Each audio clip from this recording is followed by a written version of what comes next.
Saludos, good afternoon. My name is Erica Gonzalez, and I'm the founding editor of the Women's Media Center channel IDAR, or IDAR. We're pleased to have you join us this afternoon for what's going to be an exciting panel, and we hope that you'll share observations on social media using the hashtag WMC IDAR, IDARE. IDAR, or IDAR, is a new digital channel that showcases essays by Latinas and stories about Latinas who are telling a fuller and more complex US story. We're connecting the dots in both English and Spanish. Idar, the name reflects the last name of Jovita Idar, and it also reads as I dare. So it's sort of a declaration of who we are, and it expresses the atrevidaness of Latinas. Since launching in the fall, we've heard from Latinas who are at the forefront of constitutional change in Chile, from scholars like Dr. Griselda Rodriguez, who's breaking down how Latinos can play a part in undoing colorism and racism. And we've also heard more recently from writers like Sofia Quintero and Miriam Gurba, who've taken on power and privilege in what's become a pattern of stealing the identities of Latinas and taking opportunities that are meant for them. I would first like to acknowledge the IDARE Advisory Committee. Many of you are familiar with the work of these women. The members are writer and editor Michelle Herrera Mulligan, novelist Sofia Quintero, and journalist Michelle Garcia, who came up with the name of the channel. And our translator, Juana Ponce de Leon, whose credits include having translated A People's History of the United States and serving as editor of Seven Stories Press, an editor. Years ago, around probably more than 10 years ago, I came to know the Women's Media Center through its game-changing program, Progressive Women's Voices. It's a media training, and it was nurturing and supportive, and it helps women across the board, progressive feminist women, basically increase their visibility on platforms from op-ed pages to cable channels to Sunday talk shows. So some of the shifts that you've seen on Sunday talk shows are a result of the Women's Media Center applying pressure and bringing more visibility to the lack of inclusion of women across the board. And the powerhouse women behind the vision of the Women's Media Center are Robin Morgan, Jane Fonda, and Gloria Steinem, who's with us today to tell us more about the Women's Media Center mission. This is a great and important day because we are expanding our mission at the Women's Media Center to make sure that all women are visible, are heard, are understood.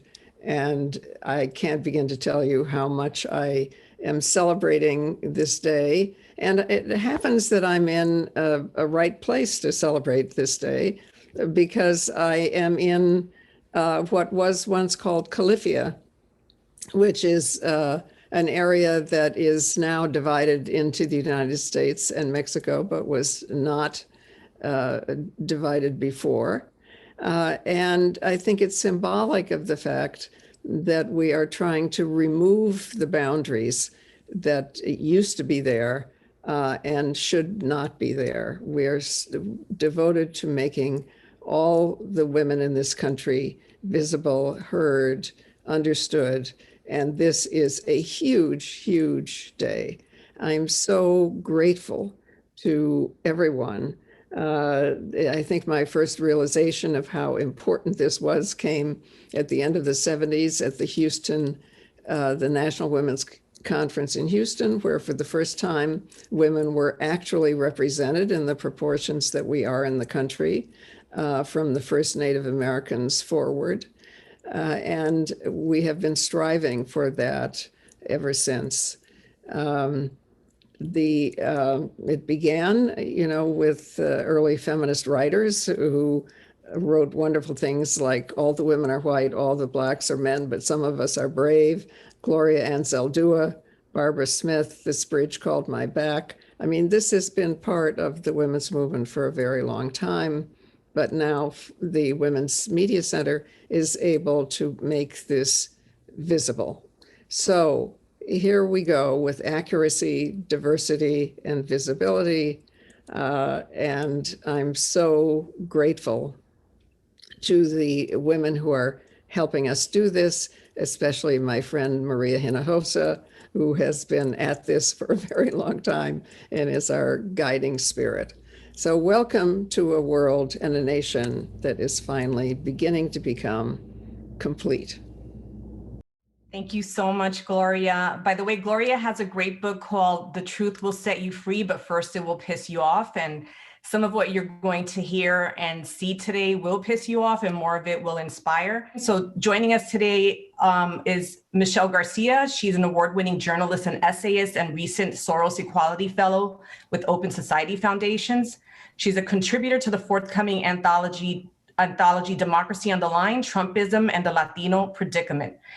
Michelle is a curator and editor of the Rewriting the West series, which was published by Guernica magazine, and her three-part series on the US-Mexico border was recently published by Baffler magazine.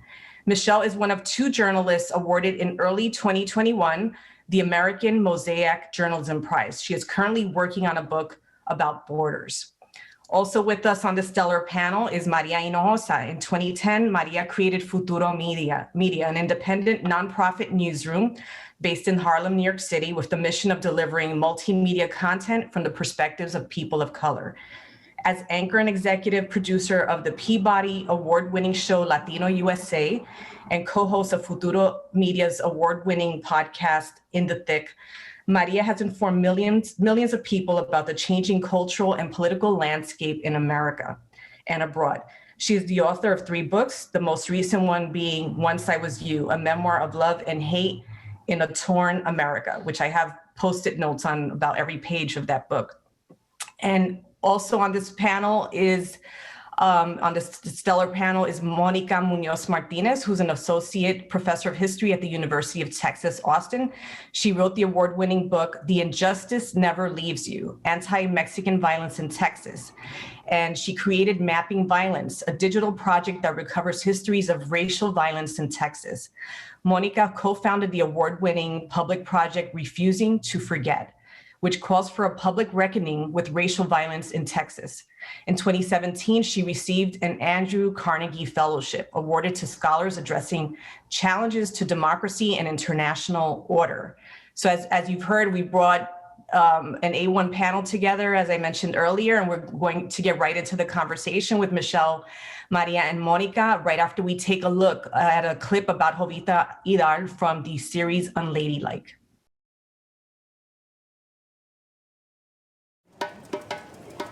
1914 Laredo, Texas. 29-year-old journalist Jovita Idar worked for the Spanish-language newspaper El Progreso when it published an editorial criticizing U.S. military intervention in the Mexican Revolution. And for that, the Texas governor ordered the Texas Rangers to destroy El Progreso. They were a police force meant to protect the Anglo-Texan economic and political elites who would shoot first and ask questions later. But when they arrived, they found Jovita Idar standing proudly there, and she was not about to let them infringe upon their First Amendment rights as a free press. The Rangers said, "Please step aside." And I said, "No, I'm standing here, and you cannot come in because it's against the law." A Mexican-American, Spanish-speaking, bilingual, brown woman stood up to the Texas Rangers at a time when they were committing terrible crimes against people of color, and specifically ethnic Mexicans. Idar stood her ground, and the Rangers left. But as her brother, Aquilino, later described, they returned early the next morning. They had hammers and sledgehammers, and they broke the press. They wrecked everything.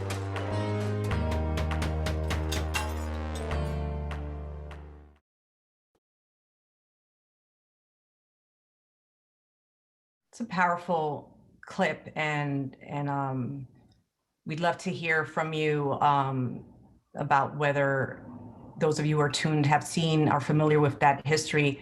But let's start with Maria Hinojosa. So Maria, it's 1913, there's no Facebook Live, there's no Twitter. How do you think Jovita felt having the Texas Rangers roll up on her and then the next day destroy the press?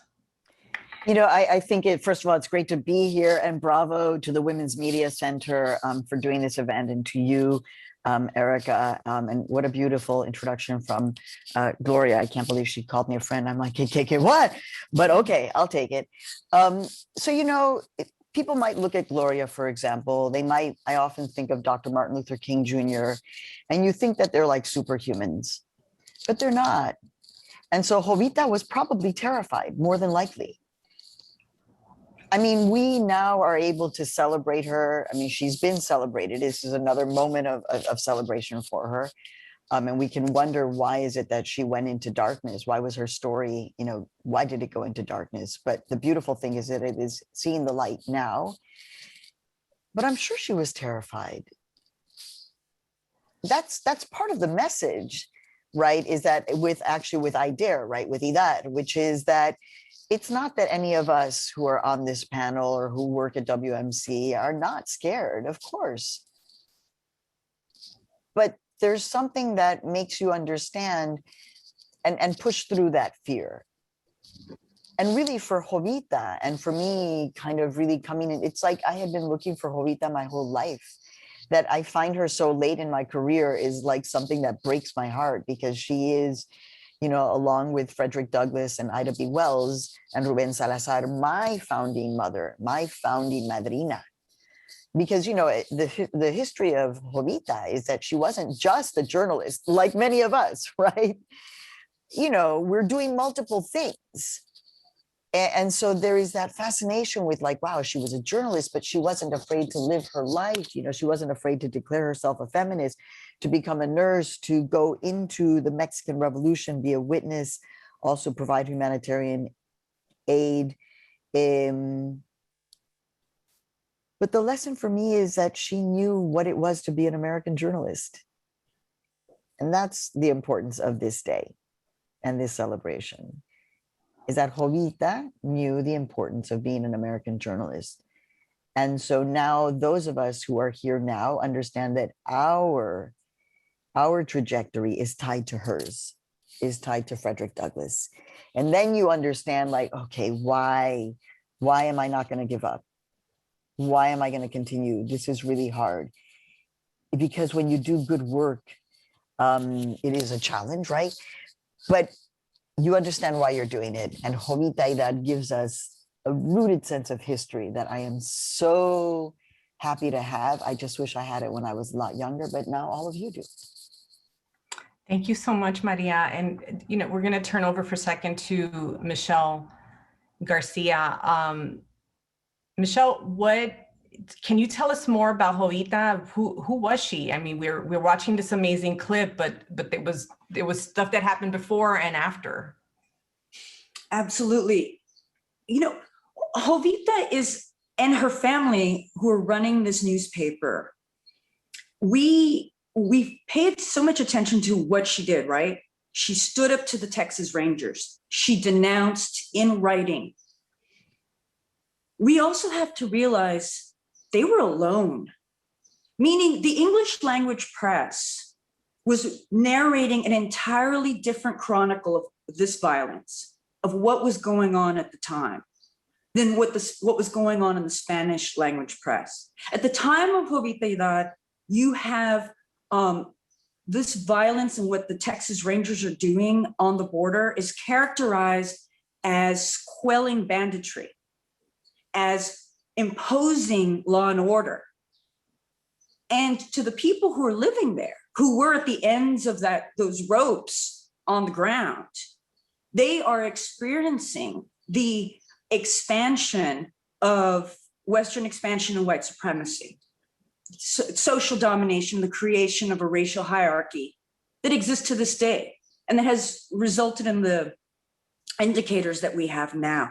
So when she's writing and she's denouncing, her colleagues in other parts of journalism, English journalism, are telling an entirely different story. And that, think about the bravery. You're alone. And like so many chingonas, like Maria, like Gloria, you are often alone. What you are saying is you're standing there by yourself. I mean, I think it's important to just, here's an example, is at the time of when Jovita's writing, before she moves to San Antonio, where she establishes and continues establishing schools due to segregation, due to what was referred to as Juan Crow. In the Texas governor is publishing having published in English and Spanish language newspapers, demands loyalty proclamation, saying that all ethnic Mexicans must declare their loyalty and denounce the people who've been branded as bandits, but who in fact are denouncing the land wrangling, rustling, the imposition of white supremacy, the use of law enforcement, vigilante justice, lynchings. And this is really important right now in our moment when we look at and we're seeing these press conferences and political theater on the border, using the plight of migrants. We have to ask ourselves, what frame are we using? Are we using the frame created from that legacy of this is a lawlessness, banditry, and we need to impose law and order? Or are we using the frame that says this is a connection today? In what way is it connected to what Jovita was experiencing and to what the other people of the borderlands were experiencing post 1848? So there is so much. She provides us with a framework to understand our current moment right now, and to understand that it is entirely possible to assemble an incredible set of facts, and they are narrated in a way and through a framework that is in fact a distortion. And I think Jovita presents us with a cautionary tale of what it means to be alone, to be a chingona, but also to be faced with an entire media narrative that has taken facts in a different direction. Thank you so much, Michelle. And we'll dive into that a bit more about narratives and how, and through the eyes of who the stories are being told. We have a great piece actually today that talks about Puerto Rico and the leaning on the term resilience to avoid looking at systemic questions. But I want to turn first to Monica, and Monica, you're doing all of this mapping of racial violence and looking at that specific period of time and beyond. What is it that we don't know? What is it that you're looking at? And tell us about America in that period. Well, thank you so much for the invitation. I'm absolutely honored to be a part of this tremendous panel and to be a part of the celebration of Jovita Idar. She is a voice that 100 years ago was speaking truth to power, and the lessons, as Michelle said, that she was writing and publishing, we need to hear today. The lessons are urgent. She was living in a moment on the US-Mexico border in Laredo, and writing in a moment and documenting what she described as Anglo foreigners who were moving into South Texas. And so in 1904, the railroad arrives in Brownsville and connects South Texas to the rest of the United States and into central Mexico. And so people like Jovita Idar and her family had long-standing roots in this area. And they were critical of what it meant for both the Mexican government and the US government to start encroaching on this new territory and start introducing new laws and new social orders. And so when Anglo migrants started moving into South Texas, they very quickly wanted to displace families like the Idars, who were well-educated, who were wealthy, land-owning families, and who were politically active. And they wanted to displace Mexicans from having any sort of political, economic, or social or cultural influence. And so they started doing things like passing laws, putting into policy segregation, building public schools that excluded Mexican children regardless of their citizenship. Militarizing the border. One of the things that Jovita was so critical of was the militarization of the border. So she helped to organize a civil rights conference in 1911 in Laredo that invited people both from South Texas, but also from Northern Mexico. So people who attended were binational to speak about human rights, right? They were not using the language of human rights, but they were talking about how do we preserve our rights. And so she documented the kinds of segregationist laws that were put into policy, the laws that were put in to disenfranchise Mexican Americans from voting. And she articulated a better version of democracy, right? That included women's right to vote, that included women's access to education, that did not include racism, and that did not include a violent borderlands. And that was not, of course, at the hands of Mexicans, but was at the hands of US law enforcement and US soldiers. And so when you ask us to reflect on that moment of her standing up to Texas Rangers and facing them and saying, you will not enter, she knows because she's written articles about Mexicans that have been lynched, right? Mexicans that have been shot by police in their custody.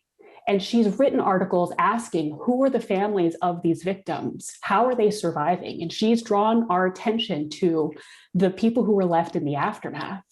And so she knows intimately the dangers.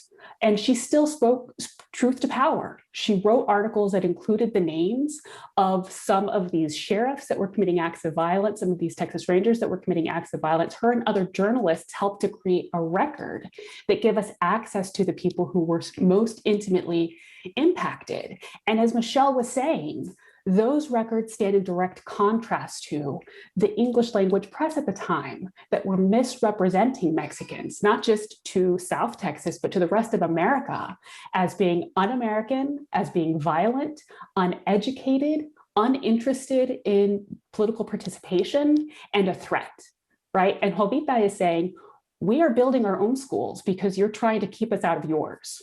Right? You were the foreigners. We've been here for generations and we live on both sides of the border and we are one community. Please don't divide us.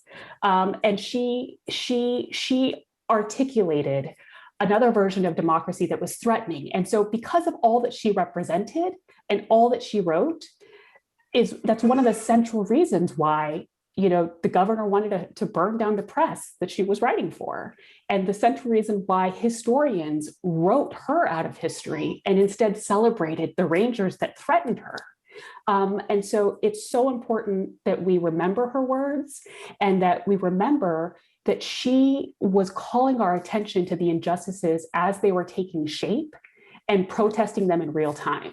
And so when I think about her and I think about the work that the journalists on this panel, that Maria Hinojosa has been doing, that Michelle has been doing, that Erica, that you've been doing, you were a part of her legacy because you're writing about the injustices in real time and saying we don't have to live in a world like this. And that's the greatest thing we can do to celebrate her, is to keep speaking truth to power.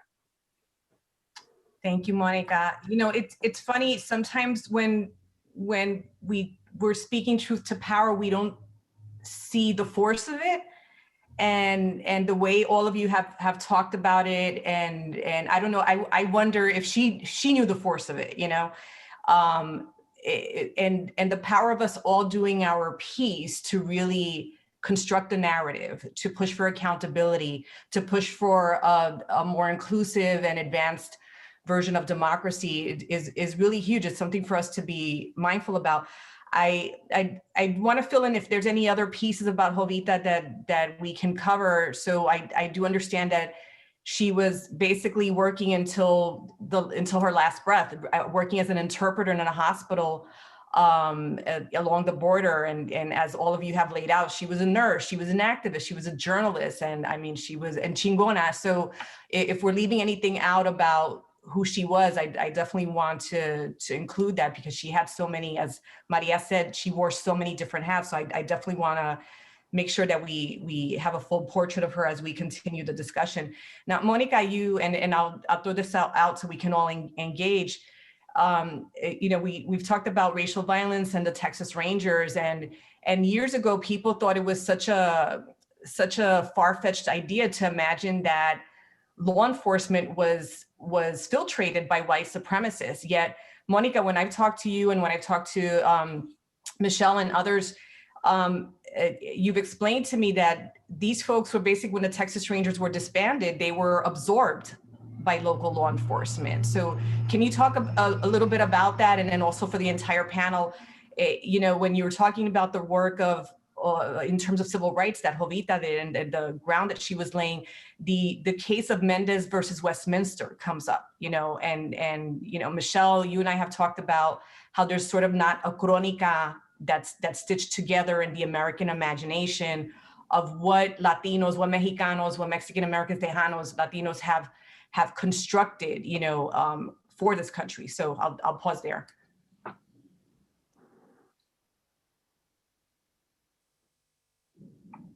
Well, who's going to go first, Monica?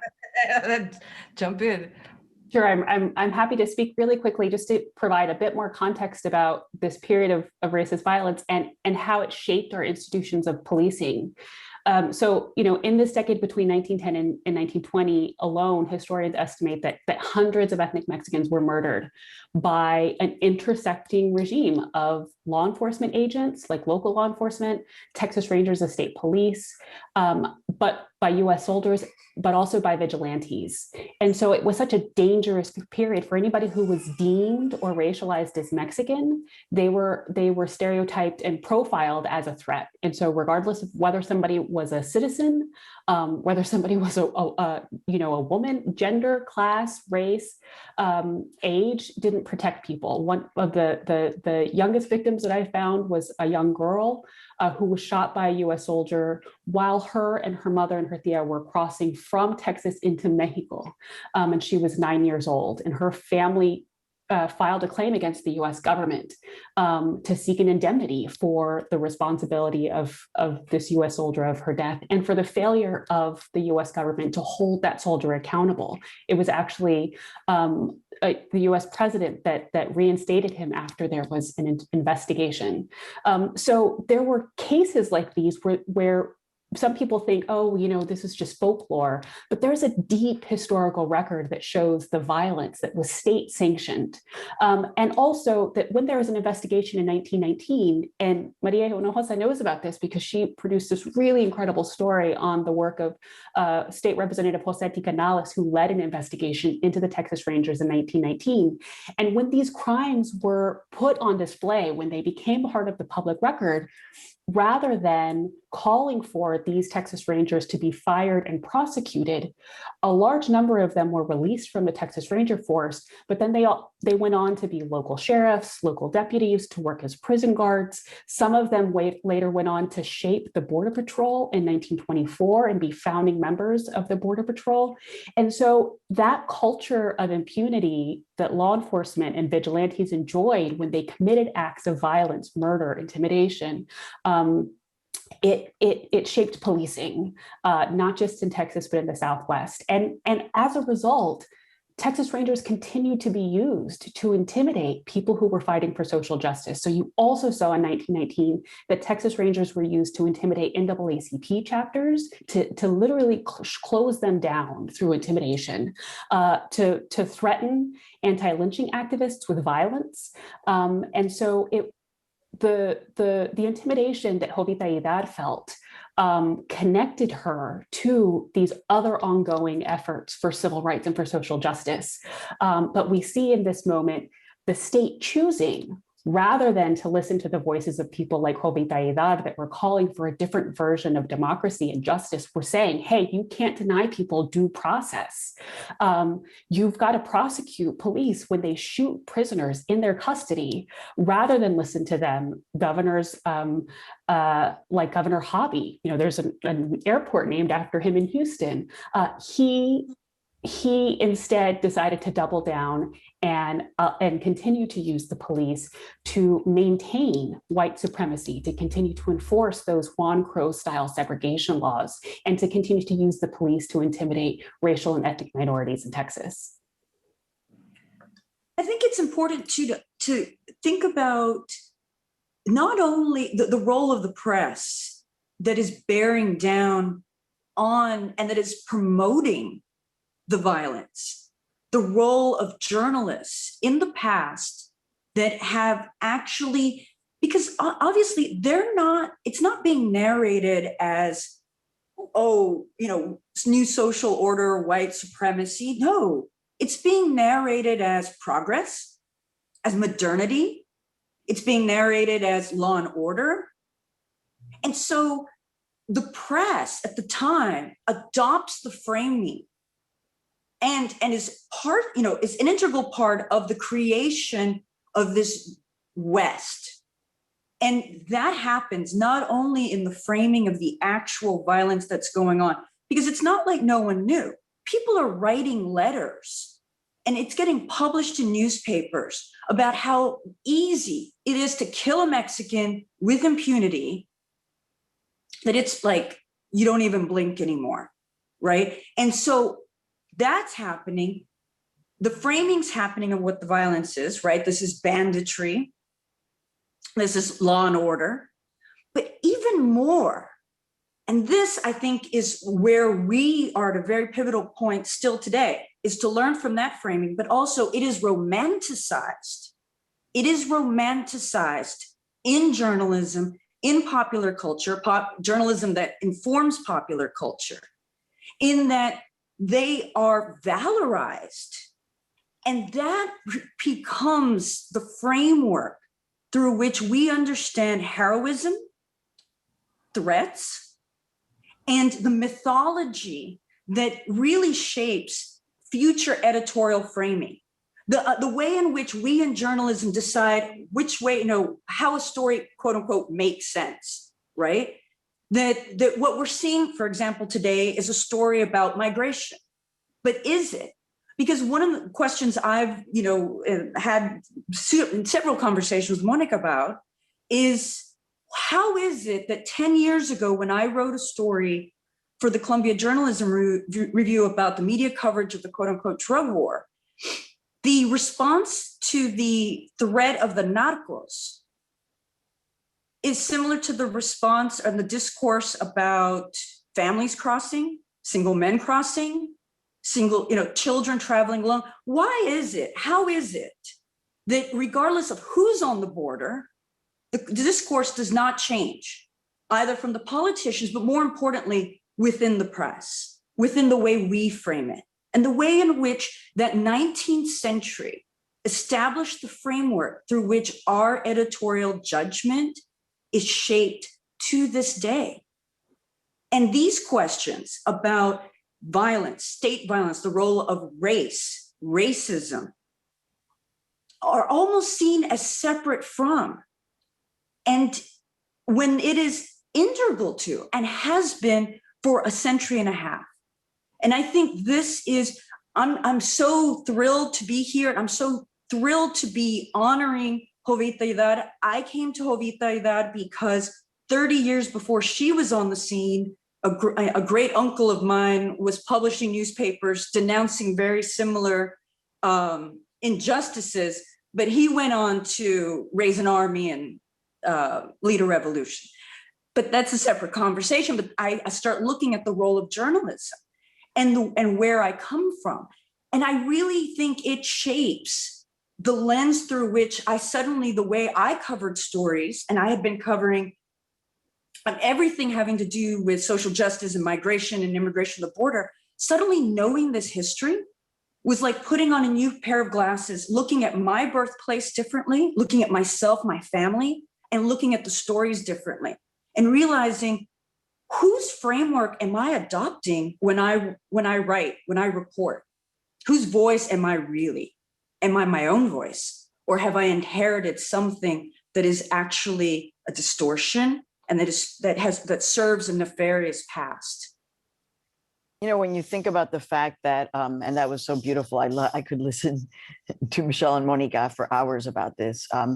When you think about the fact that the people who are deciding right now about how this particular story is being framed, the story of these children, who, by the way, in my view, they're refugees.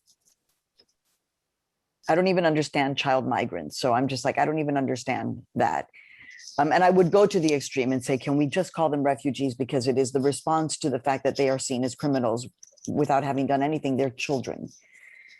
But you think about the fact that the men, that all of the media that we consume, all of us, that's mainstream media, is overwhelmingly, like, whatever, 98% owned and run, the buck stops with white men of privilege, heterosexual, cis, white men of privilege, who are not 150 years old.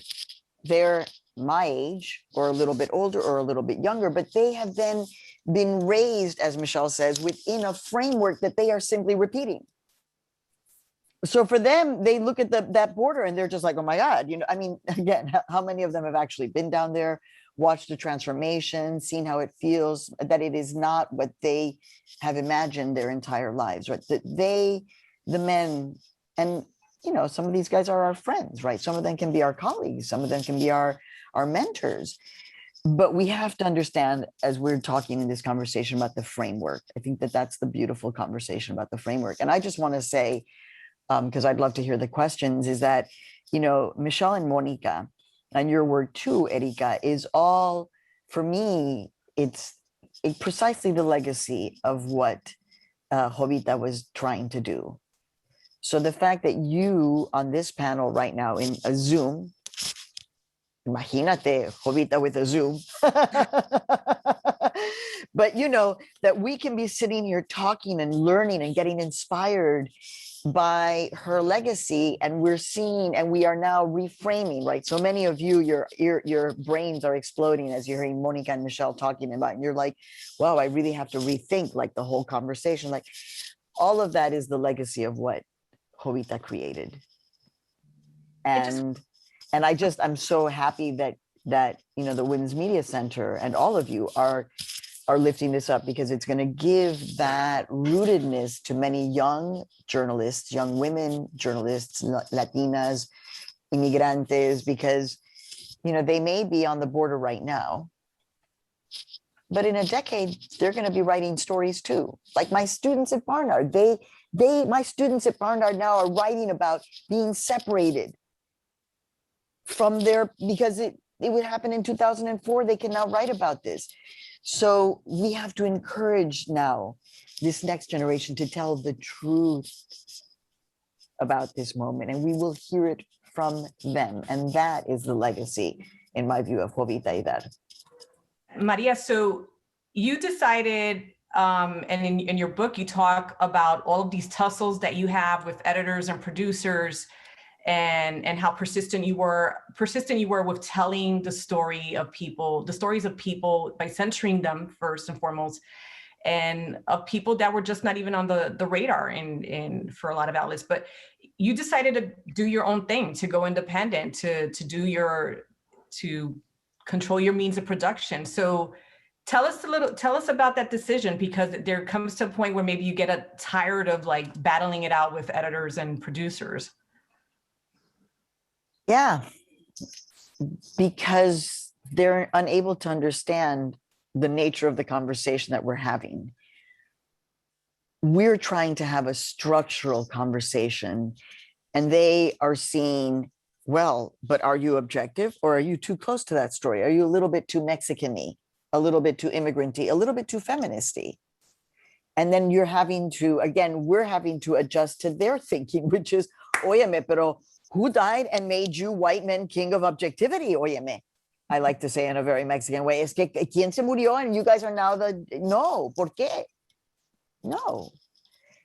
So the truth is that, yeah, I mean, it was a decade ago, 11 years ago, when I was just beginning to ponder if I could actually do this.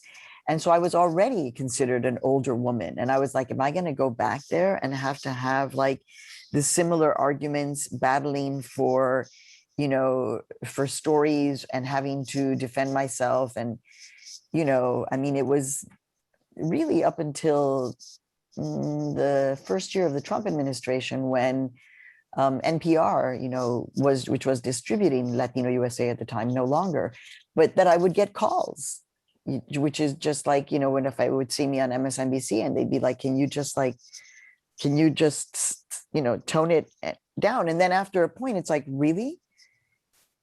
¿Con qué cara? ¿Con qué cara tú me vas a decir a mí that I have to separate myself from this story? So that was kind of like the impetus behind what I did. And yeah, so now Futuro is going to turn 11 in April, and but it was really hard. And I just wish that I had known about Jovita then. I think it really would have helped me, because it is, thank you, Michelle, you're right. You know this too, Michelle. It is incredibly lonely. And again, as I said, it's not like anybody has a playbook. You're just kind of figuring this out. And in this case, all of us on this incredible panel are motivated by this passion that we have for the work that we do, whether it's academic like Monica or it's deep journalism. And that's the passion that, that's what, óyeme, when I saw that with Jovita, I was just like, and every time, because I usually, I'm very Dominican because I'm married to a Dominican man. So I'm just going to show you what I do, because y'all are wondering. So when I pull up my hair, this is how I sleep at night. I learned this from a Dominican woman. I'm going to show you why I'm about to do this, because I wrap my hair around and I clip it like this. But when you do that, I'm kind of like, do I look like Jovita Idar? Is there, I bet Michelle, if you did the same thing, it's like, and then it's like, óyeme, Jovita, you are so present with us, and that's the bomb. I do want to go back to the question of the theme of narrative. And, we're in the middle of this whole reckoning around race, around misogyny, et cetera. There's just a huge language shift. Never in a decade, 5 years ago, would I have envisioned this conversation where we're talking about actually white privilege and using these terms. But yet, when it comes to the border, to Latinos, to immigrants, et cetera, we're not seeing that. We're seeing the same kind of conversation. I point to also not only with with Mexican Americans, but Latinos across the board. And I started mentioning earlier the podcast that was co-produced, partnered with between Futuro and WNYC, Colabrega, and it's basically a deep dive into the Puerto Rican experience. And the journalist cites the same thing, that there's this wheel that keeps spinning, these tropes around what it means to be Puerto Rican and just kind of defining the parameters of that. So why is that? Why is it that we're in this space where we're opening up so much and having this really honest, uncomfortable conversation, but not when it comes to us? Yeah. I think thinking about what Jovita did, it's something I keep returning to a lot lately, is she is, and I think about this when we think about what are Latina journalists who are Latina for, right? What do we bring in the media market? It's got to be, what do you bring to the editorial table? What do you have to offer, right? And if you're Latina, how do you fit, right? I know Maria's talked about this at length, something that you get confronted with. And one of the things that's been happening and is in fact intensifying is when you look at what Jovita's doing, she is narrating the force of the state and the shifting racial landscape. She is not presenting herself for inspection.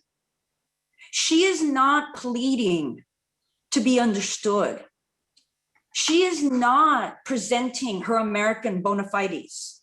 She is not, presenting herself to the public and asking for acceptance as a U.S. citizen. She asserts it in her writing. She asserts it in her action. She asserts a binational, bicultural, borderlands identity. And this is really important because if we're asking journalists who are Latina to go out and see the sum total of our worth as going out and collecting stories to essentially present to an unnamed, unexamined gaze, in which we are potentially asked, go find out who are those people? Why are they at the border? Have them present themselves to the judgment of the American people so that people can sit in judgment and decide whether they're worthy of being allowed into the United States. Okay, but then what are we not asking? Which is, what are the policies and the ways that they have violated US and international law, the nature of the lawsuits that have been brought, especially in recent years, to how migrants have been treated. You take a power of the state story, a policing story, and you make it a migration story so that the people who have the least, who show up with bags in their hands and their families, have to account for themselves while and we're collecting those stories, while we don't ask for whose gaze, for whose judgment, right? So that's one thing that I think about a lot. And I wrote about this in a recent piece for The Nation, which is, when you ask people, why are you here? The answer you get is very different than, why did you leave? And when you ask, why did you leave? Then you hit some really uncomfortable truths, which is talking about La Brega and the history of the United States borderlands. The US-Mexico War is, and Monica can talk about this far more at length, which is, it's the impetus of the onset of US imperialism that then is in Central America, is in Puerto Rico, and the interventions that happen in the region that destabilize the region, the results of which we see today, through backing all sorts of usurping democracy, essentially, and reinforcing the power of the elite in those countries. And so when we ask the people who are presenting themselves, we are not asking the people who have taken their land, the corporations who have taken their land or redirected resources, all of which I wrote about in this piece. We are asking the wrong people to account for themselves. Thank you. Can I just add to that really incredible point by Michelle? And I think that you're so right, Erica, when we're in this incredible moment in the United States where we are finally having a conversation about what racial justice looks like, and the work that we have to do to root out white supremacy from our institutions, our social and cultural institutions. We're having that conversation about policing. We have to have that conversation about rooting out the ideas and the principles of white supremacy from our immigration policy.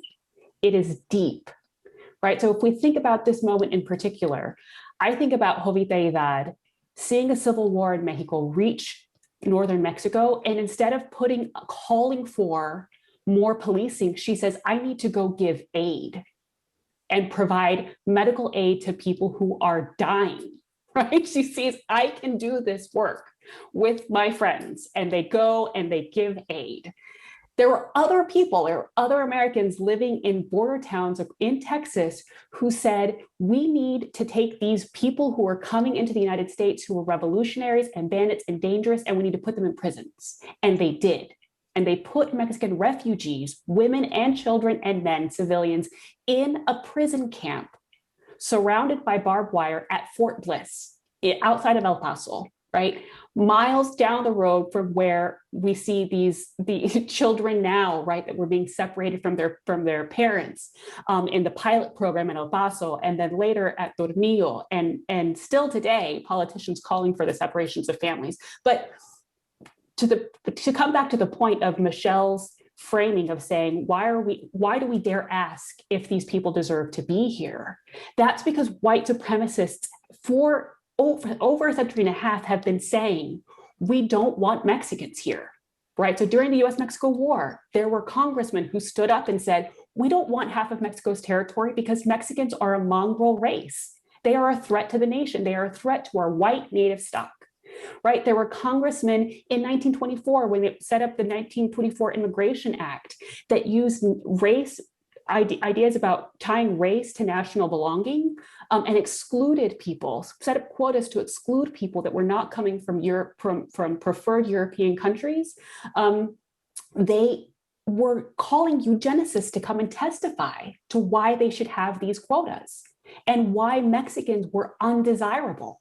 And so these questions, when Americans sit in judgment on who we want to let in, right? That very presumption of getting to decide who deserves to be American has very deep roots in eugenic thinking. These kinds of policies were celebrated by the Ku Klux Klan as nativist victories in policies, and it took until 1965 until those immigration quotas were finally lifted, right? So those kinds of ideas about judgment, and rather than seeing people as refugees in need of humanitarian aid, first making them prove that they're not a threat, right? That has very deep roots. And so when we're thinking about racial justice, when we're calling for reforms, when we're calling for the rooting out white supremacy, we have to also be thinking about immigration policy, border policing as a really important place where we have to do active work.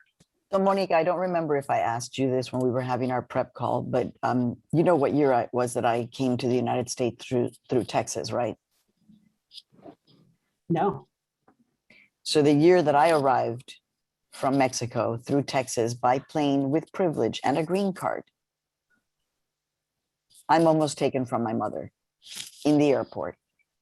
It's what I end up writing about. And were it not for the horrors that we just lived through, I don't know if I would have been able to make the connections. The connection to what you're saying is that the reason why I was almost taken was because the immigration agent had been trained to look at the bodies of Mexican immigrants wherever. Again, my mother with her petticoat, y todo lo green, but still we were Mexican.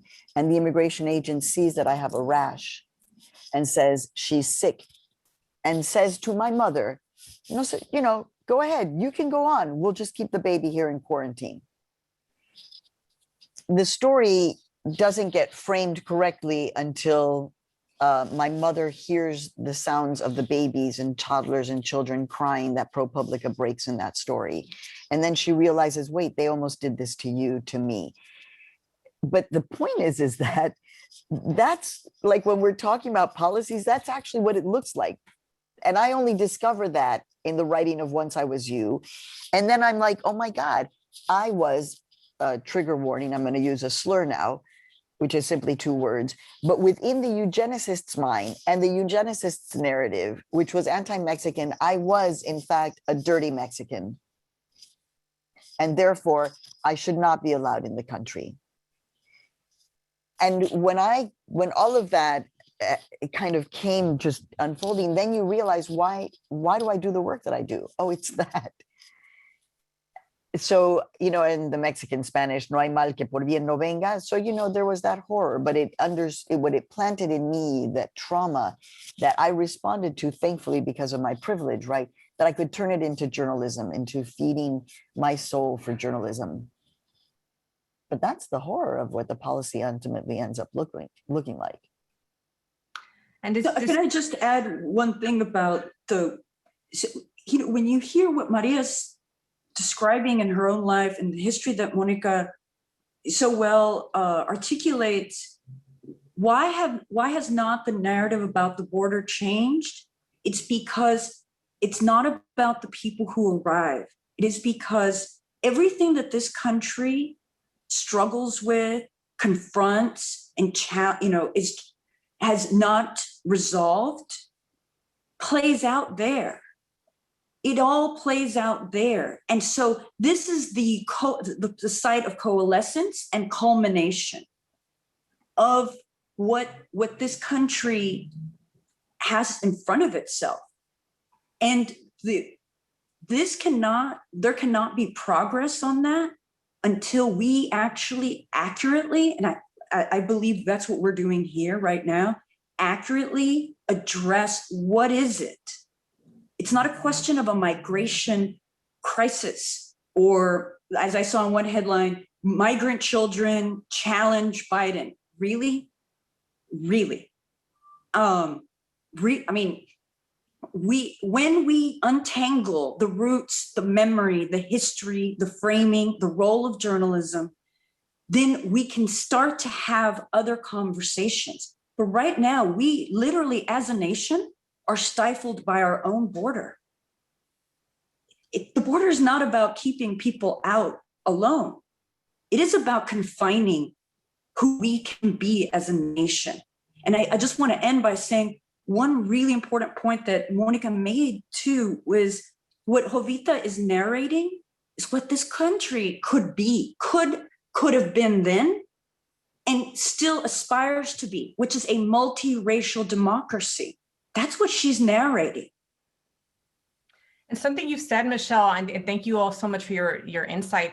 Something that you've said in prior conversations is that the resistance has always been there. You know, that you've had, there are other Jovitas that have been calling out, and that resistance has always been there. And what the dominant forces didn't count on is those stories being transferred generation to generation. So they destroyed the press, but they didn't destroy the information, the sharing of it, et cetera, et cetera. I want to get to quickly just a question that was posted. And the question is, do you think there is a difference between journalism in entre comillas, in quotation marks, and advocacy journalism?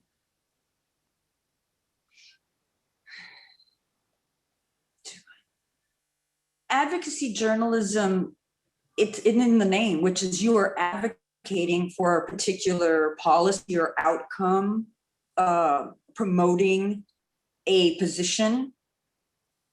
Journalism, and the one we're talking about, First Amendment journalism, embedded within an idea and aspiration, an ideal of democracy, is the one we are saying we have not, that is still a work in progress.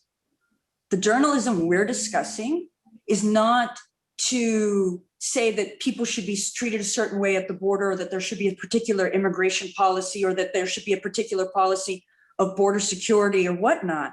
It is to say that within a democracy, what is it that we're actually talking about and reporting on, and whose framing are we using? This is about accountability. Maria, did you want to add? I feel like you wanted to add something. Yeah. But I got so enveloped in what Michelle was saying. So ask me the question again so I can be sure to, because I was like, is there a difference between journalism? Okay, between advocacy, okay, yes. So what Michelle said is correct. Like, I don't practice advocacy journalism. Advocacy journalism would, for example, be writing a piece about the work that the ACLU does in support of the ACLU, and hoping that you end up like supporting the ACLU, for example. And I don't do that kind of specific kind of journalism. But what Michelle is saying is that we're actually advocating for democracy. Like, if you ask me, well, are you an advocacy journalist? Well, I advocate for the truth and democracy. I mean, so then, you know, just so we're clear. So advocating for democracy means advocating for people to have voice, right? For people to understand what it is to own their power within a democracy. And if people have a problem with that, then basically you're saying, so you would be okay with having an anti-democratic perspective. You know, I also am very aware that the notion or being labeled an advocacy journalist, and I don't criticize journalists who want to call themselves advocacy journalists and practice it. I don't criticize. But for me, it was always seen as a way to diminish what I was doing. Always, it was to take away credibility and say, well, you know, you're just close to it. So, you know, you're always, and it's like, no, I'm just telling you the truth. As Truman says, you know, I'm sorry that it's going to piss you off, but it is just the truth. You think I'm giving you hell? No, the truth is hell. The truth is hell. But I'm so glad and horrified that we're having this conversation on this day. My husband happens to have MSNBC, which is why I look over by, you know, and I'm seeing the narrative, and it's just like, get truth again. you know, as I said and have said, any of these children would be happy to be in a safe place to give you all of the information. They're not trying to hide. And the fact that we can't see them as vulnerable children, but rather as some kind of a threat, is exactly the narrative that has been created, because we, in this case, these women, are not running all of the mainstream. I'm running my thing, I'm cool, but we're not running that. Thank you, thank you. So I want to share a few takeaways. And by the way, when I was at El Diario, I think my then boss, Rosana Rosado, would say something to the effect of, everyone looked at us as doing advocacy journalism just for being Latinos, talking about issues that matter about Latinos. But when the big dailies in New York would get in a room and push an agenda, that wasn't considered advocacy in any way, you know. So anyway, again, back to the whole thing about framing. But I just want to share, I mean, this conversation has been so rich. I couldn't even keep up with the note taking because all of you are just so incredibly brilliant. It's like sensory, you know, information overload, and there's so much to digest and keep thinking about. And I'm so glad that the Women's Media Center is going to post this video up soon. But, you know, we talked about how Jovita was pushing for a better democracy, how it's scary to speak out, and we all feel that way. No one is exactly like fearless, you know, but it's about, as Maria said, pushing through. We talked about the racialization of the border and how violence has historically been narrated. Violence as the American Compact has been historically narrated as progress, as law and order, for a settler agenda, for a push out. And we talked about, as Michelle put it, whose voice is active when we're reading articles, when assignments are being given out, when we're given a certain framing, when nut graphs are limited, et cetera, et cetera. So, and as Maria pointed out, and Monica, is that the goal here is to have a conversation, a structural conversation, and the resistance is to that because it would reveal a lot of uncomfortable truths. It points us to accountability and retelling the story, which is one of the goals of IDAR there, the channel and the Women's Media Center. And, you know, another point, that whose gaze are we performing for? Whose gaze are we telling stories through? And the example of Jovita was not pleading to be understood. You know, she was not pleading for acceptance and validation. So as we've talked about, how can we as Latinas be the architects of our own information, of our own knowledge base, and as we've been doing for a long time, but that hasn't been visible, and that visibility matters because, as Maria put it and others have put it, knowing about someone like that breaks that impression or perception that this is some path that you're taking alone. So I want to thank these amazing women, and I invite you all listening, and we're close to closing, but not quite there, so bear with us. But I would love it if you guys just gave them a little heart, un corazón, or a high five on Twitter, you know, and tag them and incorporate the hashtag WMC IDAR. And let us know your observations about this panel. Was it interesting? Would you like to see more, et cetera, et cetera? And for some closing thoughts, I'd like to welcome Janet Dewart Bell. She's chair of the Women's Media Center Board of Directors, and she's also the author of Lighting the Fires of Freedom, African-American Women in the Civil Rights Movement. Janet? Yes, you very, very much. What a great conversation. Powerful words and insights. The discussion today is so important. It is a reminder that diverse women face so many of the same challenges: racism, sexism, denial of our humanity. It may be a coincidence, but it is instructive that Jovita Idar and Ida B. Wells Barnett spoke truth to power during the same era. As Maria Hinojosa said, my trajectory is tied to hers. Today's remarkable program came together because of the dedicated teamwork of the Women's Media Center staff, led by the intrepid Julie Burton, our president and CEO, Crystal Williams Chancellor, communications director, Kate McCarthy, programs director, and Tiffany Nguyen, programs associate. We'd like to thank too Nicole Garwood and Cynthia Ramirez McConnell from Garwood Events. Special thanks to the Women's Media Center co-founder, the one and only Gloria Steinem, and of course, to our amazing panelists, Michelle Garcia, Maria Hinojosa, Monica Martinez, and to our moderator and founding editor of WMC IDAR, Erica González Martínez.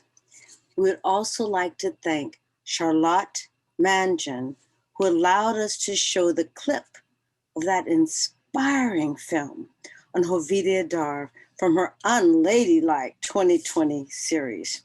Now, I'm going to ask all of you joining with us today to do just two things. One, a recording of this amazing panel discussion will be sent to you. When you receive it, please share the link and tag the Women's Media Center. And the second thing, join us in our mission and work, because we need each other to lift up women's voices and leadership, and to make all of us visible. On behalf of the Women's Media Center, thank you. I wanted to thank you, Janet, for your words and making that intersectional connection. And thank you all for tuning in. And just a reminder for those of you that are interested in writing for IDAR, please pitch us at IDARE, IDAR or IDAR at womensmediacenter.com. We hope you enjoyed today's discussion. Thanks again to all. We look forward to seeing you again.